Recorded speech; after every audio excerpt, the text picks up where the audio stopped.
पंचतंत्र की कहानी ब्राह्मण, चोर और दानव।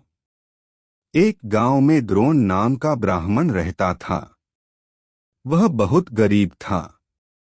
न उसके पास पहनने के लिए अच्छे कपड़े थे और न ही कुछ खाने को था। ब्राह्मण जैसे तैसे भिक्षा मांगकर अपना गुजारा कर रहा था।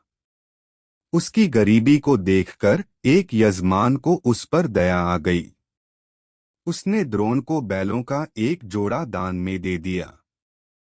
बैलों को गोधन मानकर ब्राह्मण द्रोण उनकी सेवा पूरी लगन के साथ करने लगा। उसे बैलों से इतना प्रेम था कि वो खुद कम खाता था, लेकिन बैलों को भरपेट खिलाता था। ब्राह्मण की सेवा पाने के बाद दोनों बैल तंदुरुस्त हो गए। एक दिन हट्टे-कट्टे बैलों पर चोर की नजर पड़ गई।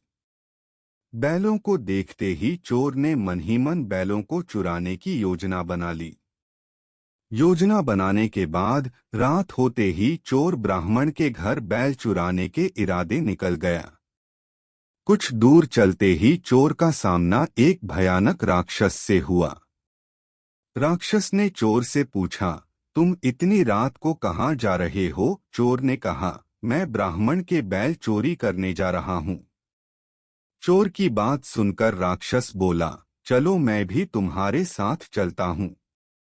मैं कई दिनों से भूखा हूँ। मैं उस ब्राह्मण को खाकर अपनी भूख शांत करूंगा और तुम उसके बैल ले जाना। चोर के मन में हुआ कि रास्ते के लिए एक साथी भी हो जाएगा तो इसे साथ ले जाने में कोई बुराई नहीं है।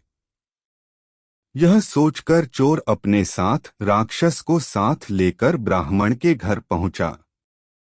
ब्राह्मण के घर पहुंचकर राक्षस बोला, पहले मैं ब्राह्मण को खा लेता हूँ, उसके बाद तुम बैल चुरा लेना। चोर ने कहा, नहीं, पहले मैं बैल चुराऊंगा, उसके बाद तुम ब्राह्मण को खाना।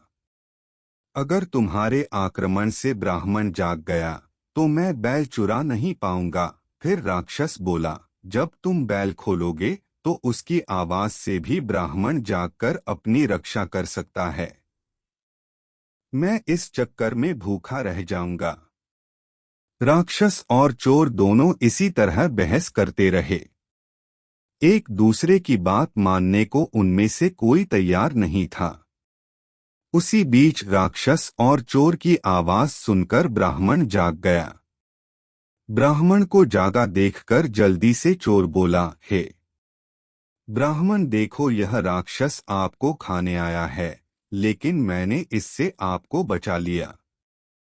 इसने कई बार आपको खाने की कोशिश भी की पर मैंने ऐसा होने नहीं दिया।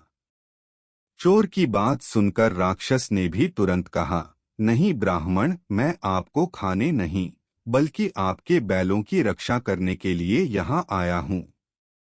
यह चोर आपके बैल चुराने आया था। दोनों की बात सुनकर ब्राह्मण को शक हुआ। खतरे को भांपते हुए ब्राह्मण ने फटाफट डंडा उठाया और दोनों को भगा दिया। कहानी से सीख, हमें हमेशा परिस्थिति के अनुसार काम करना चाहिए, जैसे इस कहानी में ब्राह्मण ने किया। उसे चोर व राक्षस की बात सुनने के बाद अपनी आत्मरक्षा के लिए डंडा उठा लिया, जो उस परिस्थिति के लिए बिल्कुल सही था।